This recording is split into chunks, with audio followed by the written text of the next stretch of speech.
Hello everyone, whether it be a new person clicking on this video or one of about 3 returning subscribers. So I haven't uploaded in a while.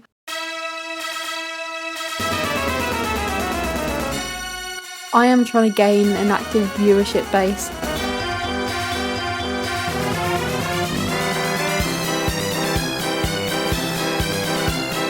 So that was a fucking lie. And I was thinking, what's a nice icebreaker, an uncontroversial video that I can use to sort of like bring back my YouTube channel. And I've actually been wanting to do a makeup tutorial for a while, and I thought, hey, it's summer, so I'm going to do a summer glowy makeup tutorial, which is basically what I wear day to day. And not only can I talk you through the look step by step, but I can explain what's been going on in my life. So we're starting the look off with some soap brows, which I tend to do after I've cleansed, but before I've toned, because I have quite a toxic relationship with soap brows, and after about 2 years of torture, I've realised the best way to do them is to just, cleanse first, and then get all the soap on your face, get all of like your white facial hairs like caught up in it, whatever, and then when you tone, you will be able to, like rub the soap off the top of the eyebrows and, sort of get it out the skin, because you can get that awful textured look with soap brows. But as you just saw like literally a few seconds ago, the way I like to do soap brows because of my eyebrow shape is to push the front bits up to get, like volume, thickness, and then towards the tails, my hair's actually longer, so I push it sideways instead to avoid looking like really shocked or like a drag queen before they draw on their brows. So ironically, on the bottle, it says this is a full coverage foundation. This is the Maybelline Dream Urban cover, but I think it's more of like a medium, even light coverage maybe, but I like using it because it is glowy and it's blendable, and this is my summer shade.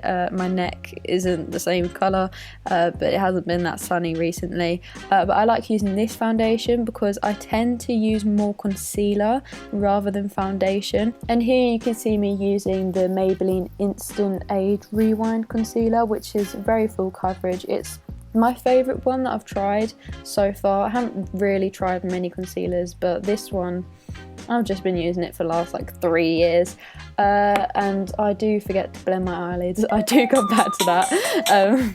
But I guess my way of approaching like a makeup base is that I tend to stick with a medium or lighter coverage foundation and then a heavy concealer, and then I like to actually contour with powder. I know it's called baking, but I don't use that much powder, so I don't really want to call it baking because, that makes you more cakey. And I feel like you can avoid being cakey if you don't use a full coverage foundation, because for me, for example, I don't need that much foundation on my forehead. However, I do need a lot of coverage on my cheeks because I have a very red face, and so I just put the lightweight foundation on my forehead, and then I use the full coverage concealer on my cheeks. And as you can see, I actually contoured my nose before I wiped off all of the powder, just because I just let the powder sort of sit in whilst I can do my nose contour.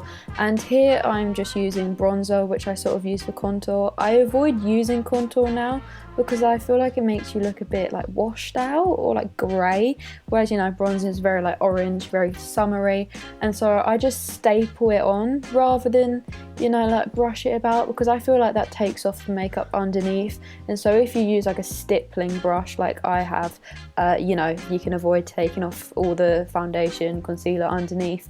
And I also go underneath my eyes sometimes to look like a sort of like sunburnt look, or I also go above my eyes with the bronzing brush to just add a bit of like natural-ish eyeshadow. I don't really blend it out that well, and then to match my neck to my very orange face, I just rub the bronzer all over my neck and just hope for the best. And then briefly here we have blush. I like to place my blush on top of my cheekbone because a lot of people tell you to put it on the apples of your cheeks, but I feel like that drags my face down, so I put my bronzer and my blush quite high up to give the sort of lifted effect.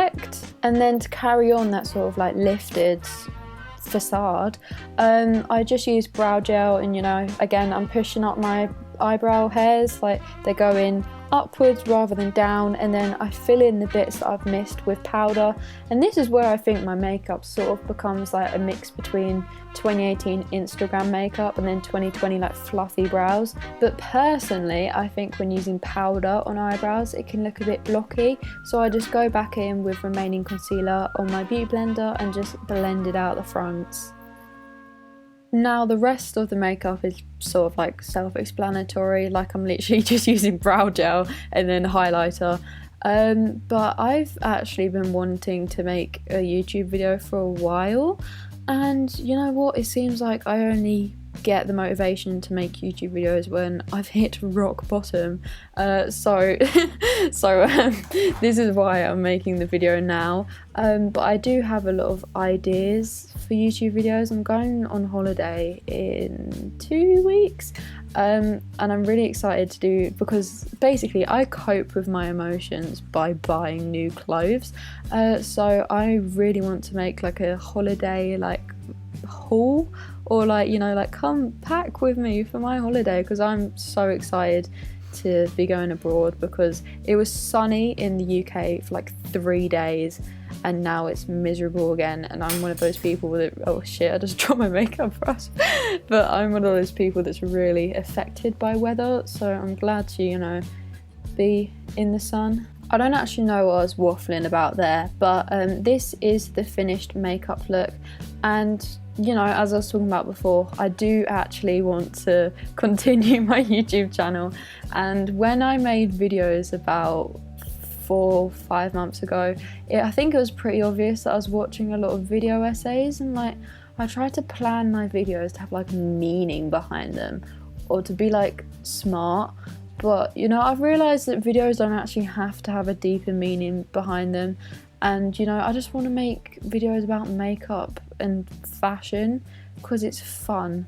So you know, look out for, well, actually I don't know, because I'm not a very reliable YouTuber, but look out for, I don't know, a few hauls, a few vlogs in the future, and I'll see if I can make enough videos before college starts again in September.